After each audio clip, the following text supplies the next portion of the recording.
tardes a todos. Para la Corporación Financiera Colombiana y para Casa de Bolsa, es un orgullo presentar a la doctora Brooke Harrington, quien expondrá a continuación un trabajo que ha adelantado sobre el mercado de valores colombiano, el rol de la regulación y la manera como se puede facilitar el acceso masivo a este mercado. La doctora Harrington es licenciada en literatura inglesa de la Universidad de Stanford, con una maestría y un doctorado en Sociología de la Universidad de Harvard, y actualmente es profesora invitada de la Escuela de Negocios de Copenhagen. Durante su destacada carrera, ha trabajado en temas estrechamente relacionados con la sociología en la actividad financiera y su impacto en el desarrollo económico de los países. Su libro, Financiación Popular, los clubes de inversión y la popularización del mercado de valores, fue el primer libro en examinar el impacto de la masificación en este mercado, tema que es sin duda uno de los tópicos que debe ser analizado y debatido a la luz de las necesidades de crecimiento y desarrollo del mercado de capitales colombiano. Este mercado, durante la última década, ha sido afectado por diferentes factores que lo han rezagado y han debilitado su función como asignador de recursos de capital. Absolutamente necesaria esta función para impulsar el crecimiento económico de nuestra nación. Doy de esta forma la bienvenida a la doctora Harrington y los invito a que disfrutemos de su presentación. Muchas gracias.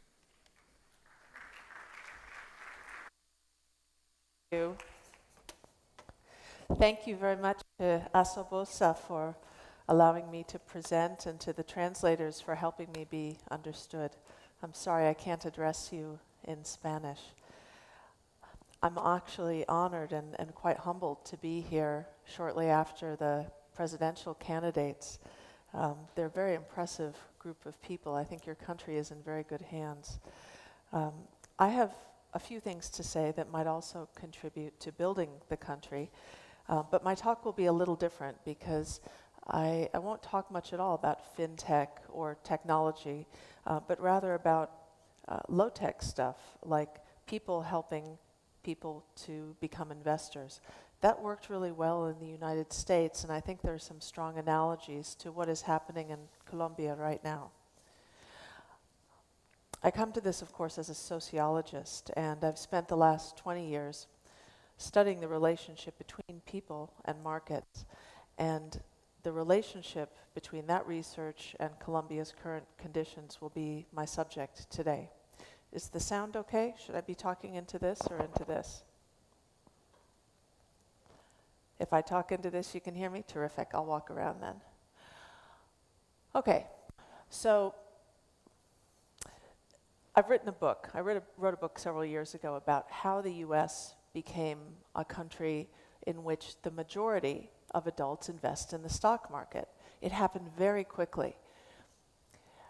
I think some of the lessons might apply to Colombia, especially after having heard about modern conditions from the presidential candidates up here, and I'll tell you why. So this is the book that I wrote on the subject. Unfortunately, it's not translated into Spanish, but if you're interested in getting hold of it, it was published by Princeton. You can find it on Amazon. In the US, what happened is, by the late 1990s, we had conditions in which 53% of American adults owned stocks outright, and that was up from just 21% 9 years before. So it was an extremely fast change.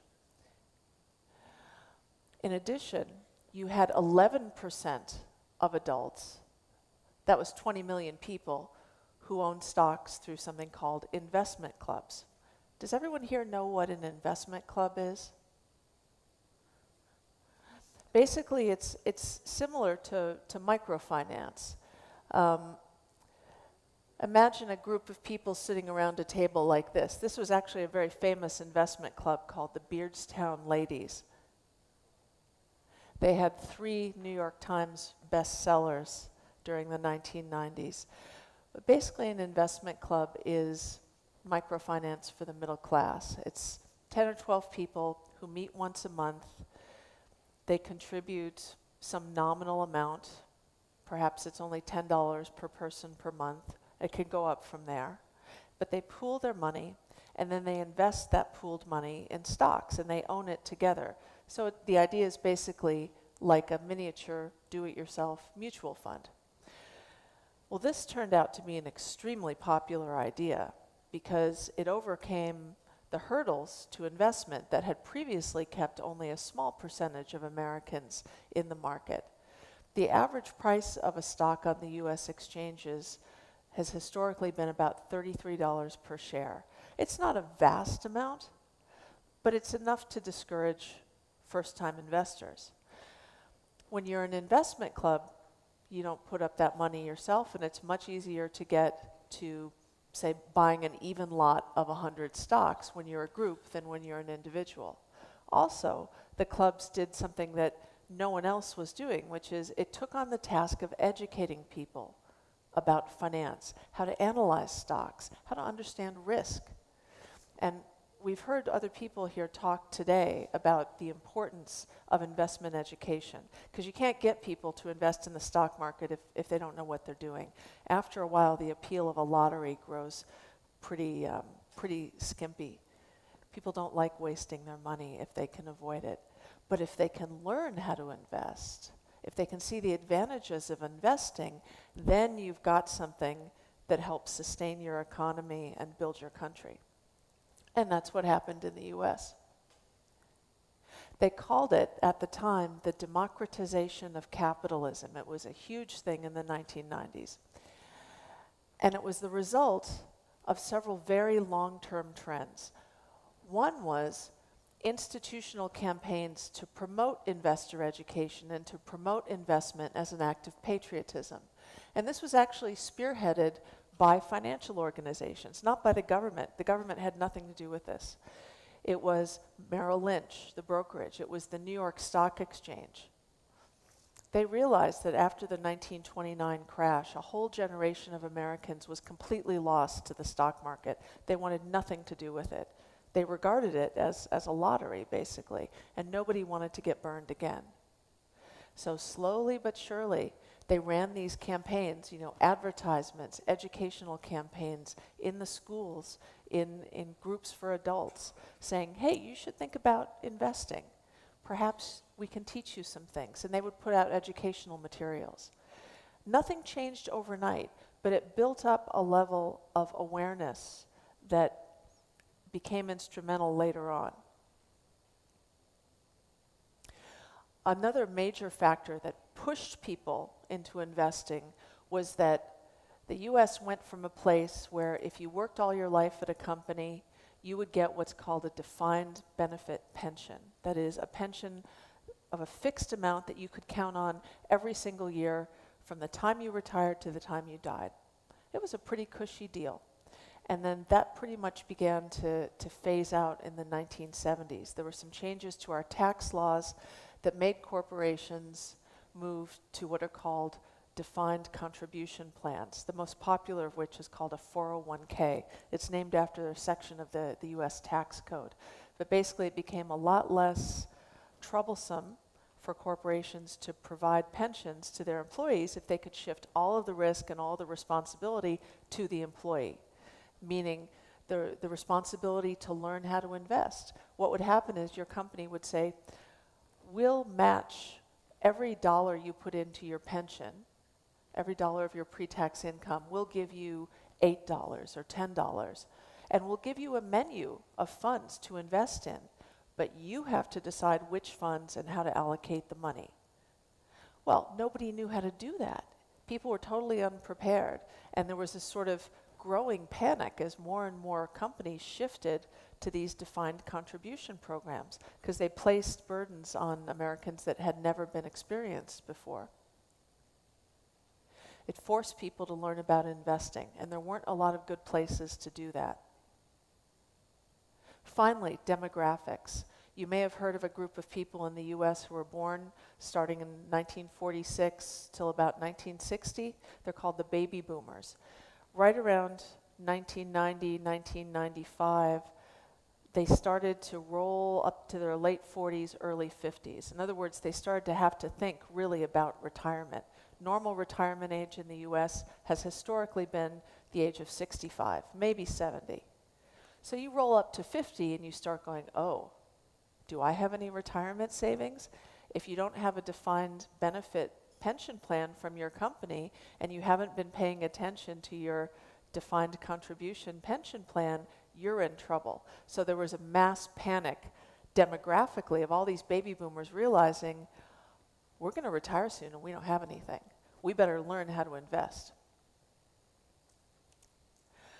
So it became necessary to learn about investing and buy stocks. But again, there weren't a lot of great places to learn how to do that. You could go to your bookstore, to the business section, and pick up a few books on investment. There were some good ones, like a man named Peter Lynch, who used to run the Magellan Fund, wrote a famous book called One Up on Wall Street, in which he said anybody can be a great investor if they just buy what they know. And a lot of people followed that advice. But still, they had the problem, it costs so much to buy a stock. Brokers don't like it if you try and buy 1 or 2 stocks at a time. They want you to buy even lots, hundreds of stocks at a time. Not that many people had the money to go buy, say, $3,300 worth of stock all in one go. So what they did was they used a very old method that became popular again in the 1990s. Back in around 1900, when the US had waves of immigration, Europeans brought their equivalent of grassroots microfinance to America with them. They had savings groups, for example. They had Christmas fund groups, and they had investment groups. So it had been around for a long, long time, this idea of an investment club, but it was very small. However, it was there when people needed it. And what was great was right around 1992 or 93, a particular investment club called the Beardstown Ladies wrote 3 books that became New York Times bestsellers, and they picked up where Peter Lynch left off. They not only said anybody can invest successfully, they showed how they could invest successfully. So the Beardstown Ladies was a group of older women, meaning between late 50s and late 70s, living in farm country in southern Illinois. So the least likely people to be successful on Wall Street that you could possibly think of. And they wrote their books explaining how by pooling their money, first of all, they got the attention of brokers. None of them could get brokers to work with them, because back then when they were starting, this was in the 1970s, brokers wouldn't even work with women, no matter how much money they had. But especially these farm women who were not rich, they didn't have enough money to get the attention of brokers. So they banded together, they put their meager sums in every month, and they invested it together, and they started reporting these huge returns. 23% annualized. Now, that turned out to be inflated because they made some accounting mistakes, but the basic idea caught on. And the result was those 11% or 20 million American adults joined an investment club by the end of the 1990s, largely inspired by the Beardstown Ladies. What's amazing is, even after the financial crisis of 2008 and all the micro crises we had before then, remember when the dot-com bubble burst in 2000 and people thought that was the end of the world? Well, ha ha ha, we didn't know anything. Even after the worst crisis, which was 2008, still 52% of Americans owned stocks, which is approximately equivalent to the level of 1999. So it didn't really move. What that means is that history didn't repeat itself. 1929 didn't repeat itself. What everyone expected to happen was that after 2008, we'd lose another generation to the stock market, but it didn't happen. It didn't happen for the reasons I told you. People still had to invest. They didn't feel that they had any retirement savings, so they had no choice other than to invest. But also, investment clubs were still there, and that they had raised the level of investment education from the grassroots so that people now had a little bit of a clue as to what they were doing. That made a huge difference. There are fewer investment clubs, and I think that's actually a positive sign. They haven't disappeared by any means, but people need them less because they fulfilled their function in society, which is to fill this gap around investment education. Nobody was really providing that. The investment clubs did it, and so now the US boasts a population that if you ask them what a PE ratio is, about half of American adults will know what that is. That's good, and I think other countries can achieve that as well. This has really been crucial to the recovery of our stock market after 2008. As you can see, it just keeps moving to higher and higher levels. It may be a bubble right now, but maybe 2,000 points could be knocked off. I think I just dropped out there.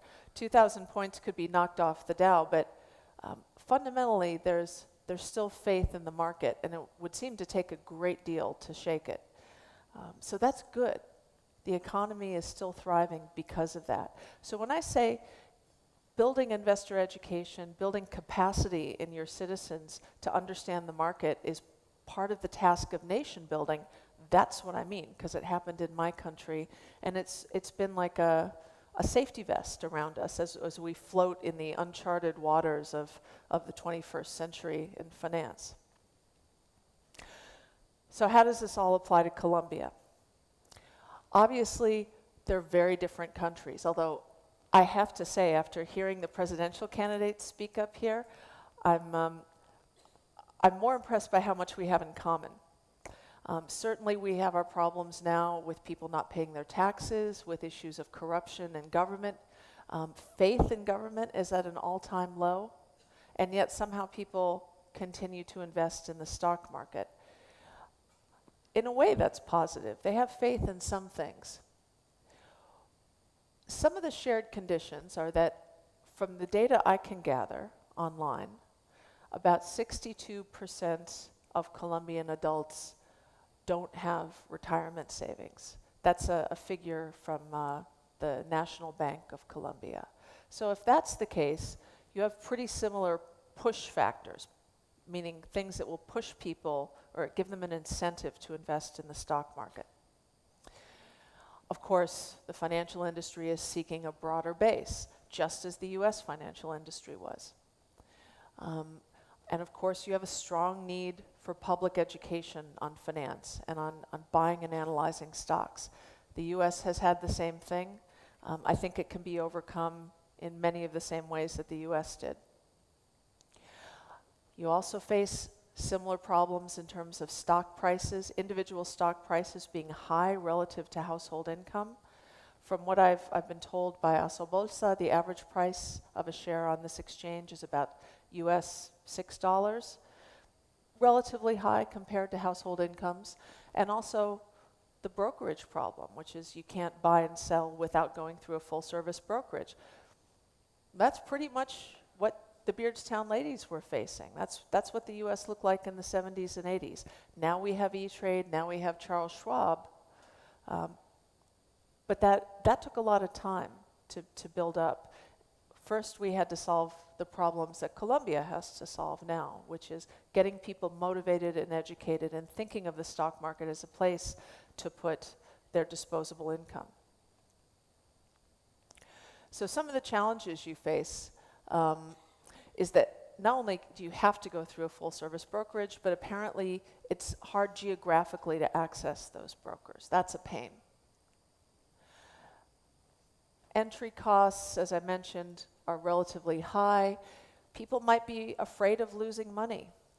This isn't unique to Colombia, of course. I was saying over breakfast to Senor Gomez that the history of finance is littered with these false starts where people get very enthused about the prospect of investing, and there's a bubble, and then it bursts and crashes, and lots of people lose their money, and they get disgusted with the market as a whole.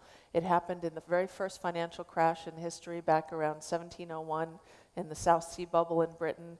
It's happened in the US, and all of those countries have recovered after a time, and Colombia can recover as well. I think the central question now is who's going to take responsibility for helping people get educated about the stock market. There are a lot of motivations in place.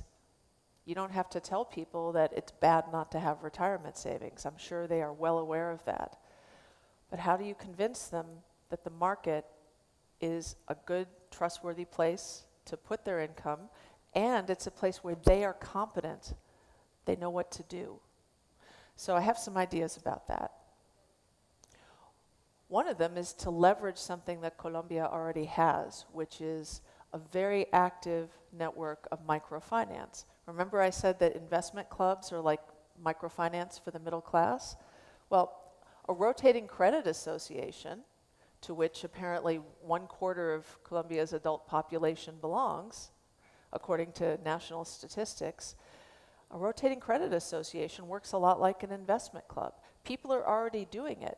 If you can get investment education materials to the people who are already in those associations, you can leverage their existing networks, and they can move from being savings organizations to being investing organizations. The infrastructure is there. So one of the challenges, of course, is how do you reach those people? How do you convince them that they should be investing rather than saving? Part of the problem is, from what I can gather, microfinance, including rotating credit associations, are regulated with a very heavy hand. They're basically regulated like banks. They have capital adequacy requirements equivalent to a regular bank. I'm not anti-regulation by any means, and I'm not suggesting that you should have a laissez-faire situation where you just let people sink or swim, because that will come back to bite you as well. But maybe lighten up on the microfinance regulations so that people can use them for different things, like investing. Right now, there isn't a connection between microfinance and formal finance. I mean, the whole point of microfinance, the reason people create rotating credit associations, is that they are, in the language of social science, they are unbanked. They can't get access to the formal financial sector. So they think that you want nothing to do with them. You have to convince them otherwise. You have to go to them and say, we want to help you, and you can trust us, and here's why. I have 5 recommendations for how you can build on this. Here's one. You have a lot going for you in this country, a lot.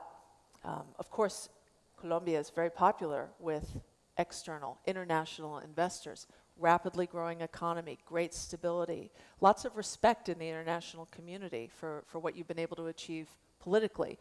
Plus, you've got this broad network of people who are already interested in building for themselves what the formal financial community could not give to them.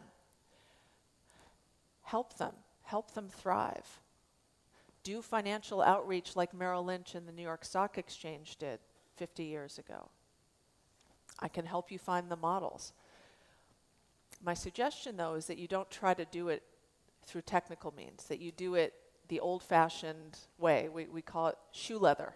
You know, you walk around and you send people out and you talk to them. Think about teaching people how to swim. You don't show them a YouTube video and say, this is how you do it, now go jump in the water.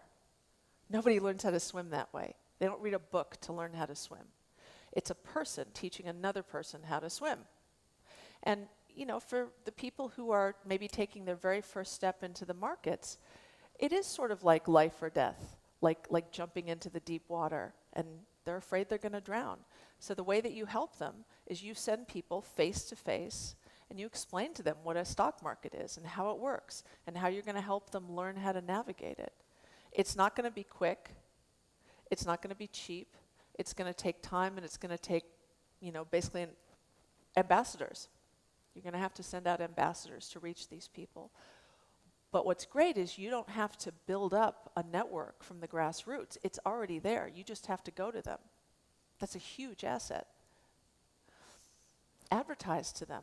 I don't know what the most effective way is to advertise to the kind of people who are part of microfinance, but reach them. Explain to them why they can trust you, because they're going to have all kinds of questions about where your allegiances lay. Are you just trying to reach into our pocketbooks so you can line your own and help out the elites of the country, or are you really on the side of the people? You have to show them that you are. And that, again, will take time. Hopefully you'll have some examples to show them. And somebody needs to take charge of developing a curriculum that will make sense to people, say maybe people who just have a high school education. Here's what a stock market is. This is what risk is. You can lose your money. Here's what a transaction cost is. Apparently this is a key thing that people have trouble with. They think, oh, well, if I buy a stock at $6 a share and it goes up to 10, wow, I've made $4 a share. But oops, no, I've had to pay the brokerage costs to buy and sell. You got to start from the ABCs with people. And it will take someone with a special touch to design that curriculum. You should probably do it in cooperation with people who are already part of the microfinance movement. I can give you some recommendations if you want. But written documentation, maybe video documentation if you think that would help people. And then that has to be supplemented by in-person contact. Some way to reach people in a way that they can shake hands with you and see that you're a real person and that you're not just out to pick their pockets. Recommendation 2. It won't work if every firm in the financial sector, every organization in the financial sector just targets the people they think are their existing clients or their prospective clients. There has to be a collective solution to this. That's what was discovered in the US. I think it would probably be generalizable to almost any country. And really, you have an interest in working together on this rather than competing. The motto should be build the market rather than the business. And this may be kind of an alien way for executives to think, because of course you become an executive by building the business. But at some level, there has to be a recognition that everybody wins if you cooperate. And there are a lot of boring things that may seem counter to the interests of individual businesses. The way, let's say, Goldman Sachs operated. If you read any of their infamous memos after the 2008 financial crash, they always put the business before the market. They just about destroyed the market that way. They famously had these exchanges among their brokers about how they were knowingly selling bad investments to their clients. And of course that eventually comes out, and of course it comes back to bite them. They're still Goldman Sachs, but I'm not sure anyone will ever look at them in the same way again. You want to discourage practices that would make the exchange or the market look bad. And again, that requires a level of cohesion and collective action that only you can say whether and how that will work. Third recommendation. There's a lot of room for innovation here, but I'd say be cautious about jumping too quickly to technological solutions. I used to work in the Silicon Valley before I went to get my PhD, so I'm not anti-technology at all. But my analogy of teaching people to swim holds here. If you push them too quickly into fintech and robo-advising, you'll give the impression to a lot of people that, oh, this is just beyond me, this is too much for me. So you want to, don't abandon those things, but that will be applicable right now to a relatively small group of people who are already sophisticated enough that you can give them to technological solutions. But still, that doesn't obviate the need for face-to-face contact. And structurally, what you want to do is lower barriers to access. I have a couple of questions that I don't know how to answer, but I'm putting out there for you to consider. Is there a way for financial firms to develop a profitable and sustainable model of advisory services to small investors? Maybe the way to do it is by advising investment groups rather than small individuals, with small pocketbooks.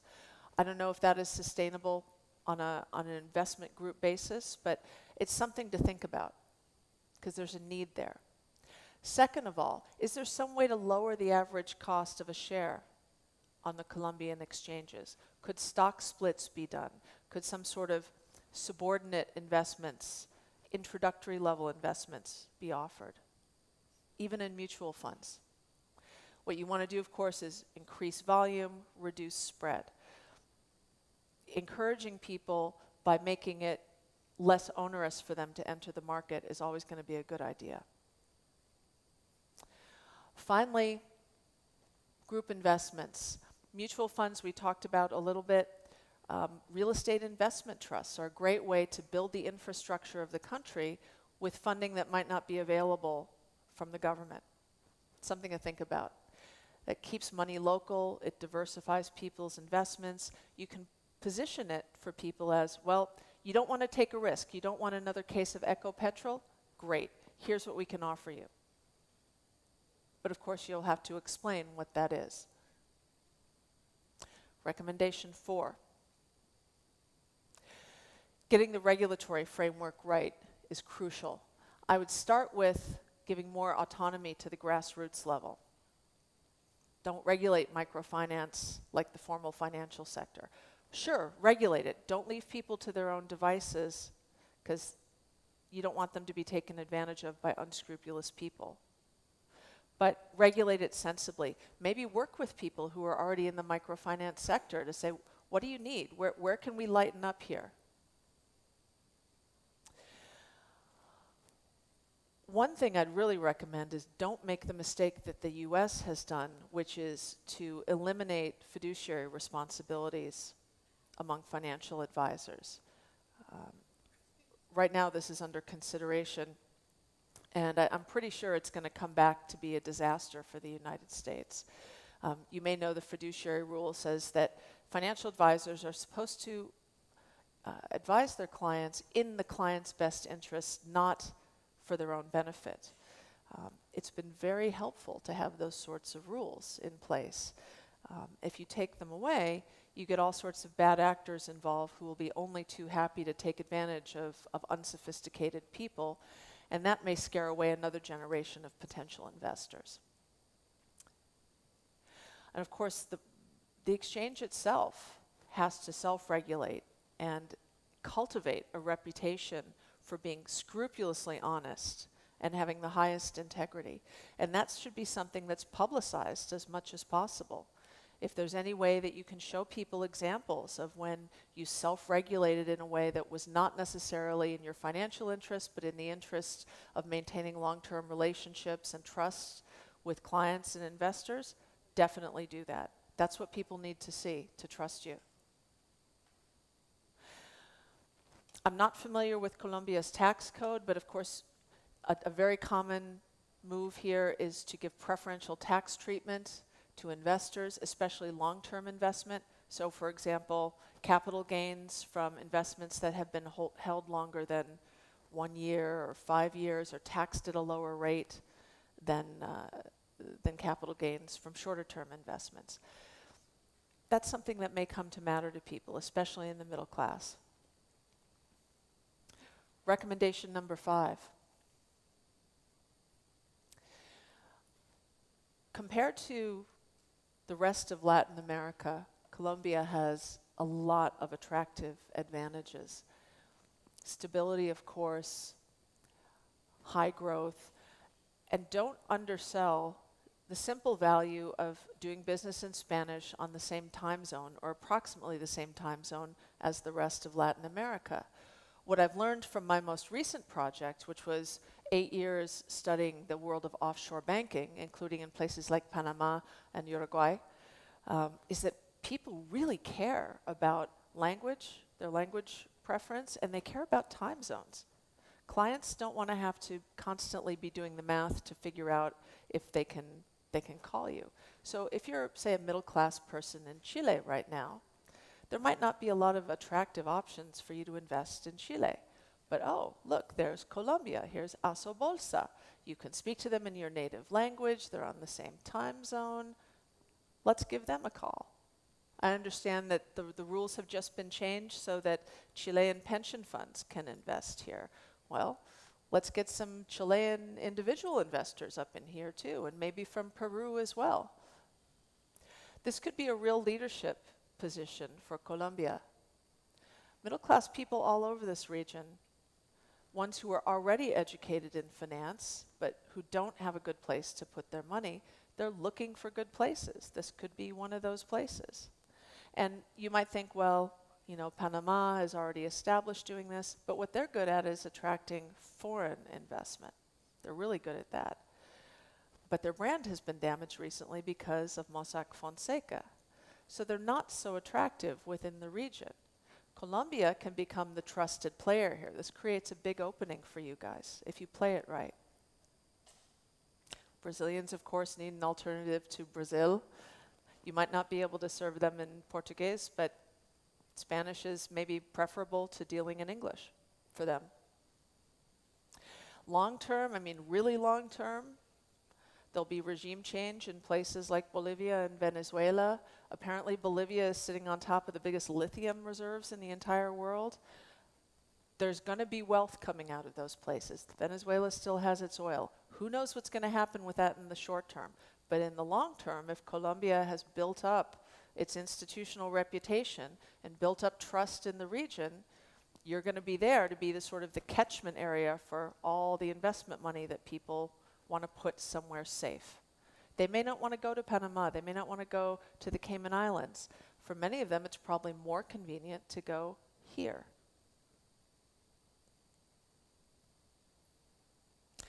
Some final thoughts. You guys have a very important role in society. Stocks and stock exchanges have played a hugely important role in society for at least 300 years. It's important for Colombians, even people who are not invested in the stock market, to know why you exist and what you do. So I'd really suggest spending some time and money on reaching them and explaining to them your role. That your role isn't just to make money for yourselves or to make money for the elites or to make money for international investors. It's to match Colombian money to Colombian entrepreneurs and Colombian firms and to build the wealth of the nation. It's a patriotic endeavor, ultimately. That's what sold Americans on investing in the American stock market, and I imagine it would sell Colombians on investing in the Colombian stock market, and it has the additional advantage of being true. Every retail investor can be part of that, just like everyone wants to be part of contributing to their country. This isn't the only way you can do it, not by any means, but it's one way you can do it. And make sure that citizens know that that opportunity is out there, because I guarantee you a lot of them do not. If I'm right that Colombia right now is similar to where the US was in the 70s and 80s, most people are too busy making their living and paying their rents, taking care of their kids and doing their jobs to think about these big picture issues, like how do we build the nation? So you got to come to them and explain to them who you are, the role you're playing, and the opportunity you offer to them to do something to make Colombia ever better. So with that, I will leave the floor open to your questions.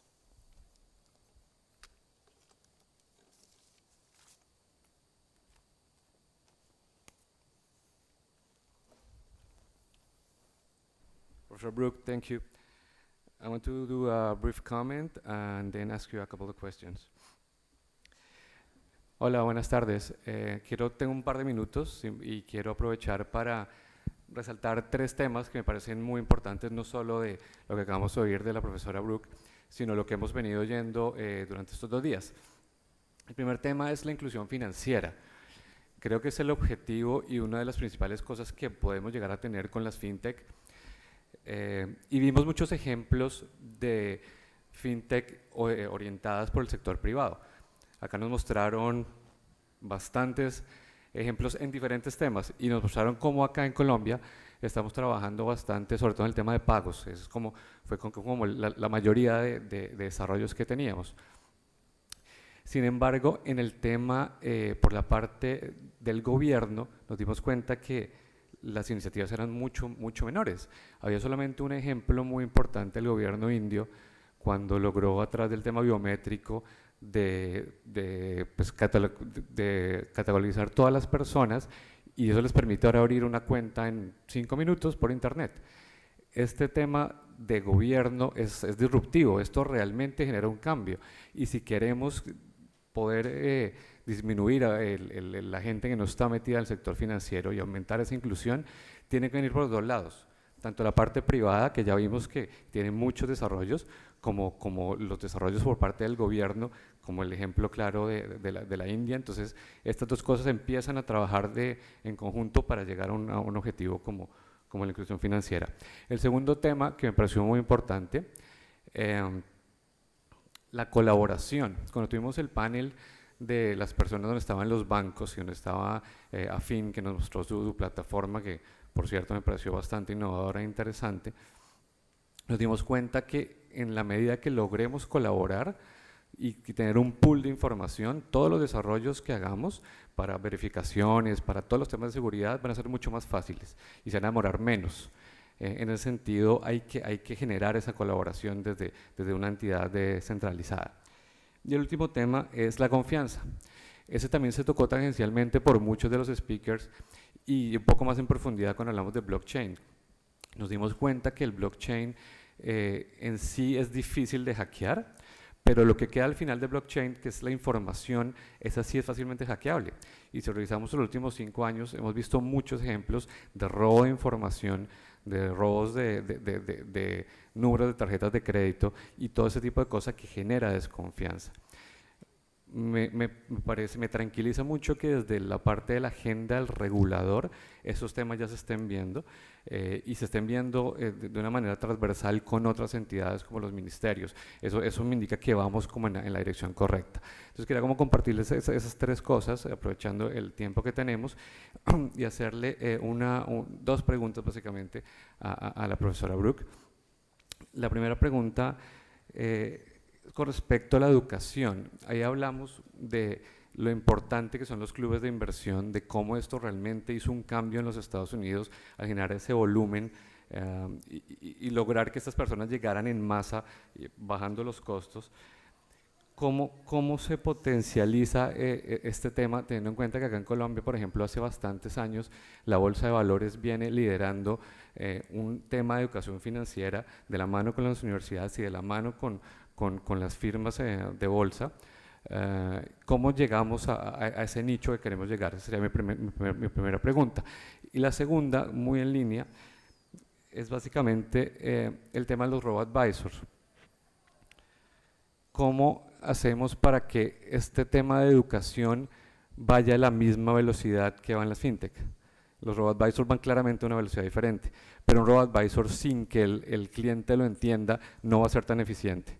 Entonces quería saber cómo podemos lograr organizar esas dos. Gracias. Thank you.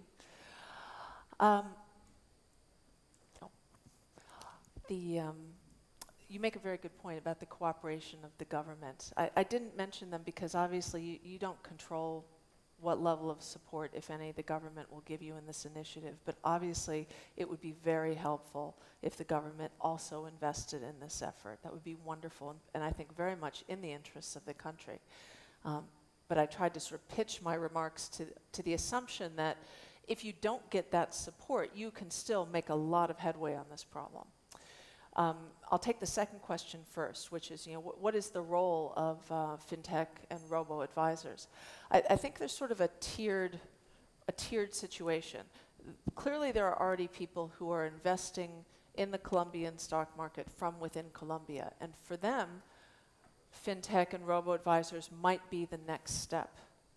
And then those things need to be in place for all the people who are going to be educated in Colombia and going to be starting off as investors, because once they get on their feet, once they get experienced enough that they feel able to do this for themselves, they're going to want more advice. Just because they've sort of passed the entry level doesn't mean they're going to stop wanting financial advice, and a model has to be in place already to serve them. So that's why I think, don't abandon robo-advising and fintech. Those definitely need to be there. And Colombia can be a leader in that.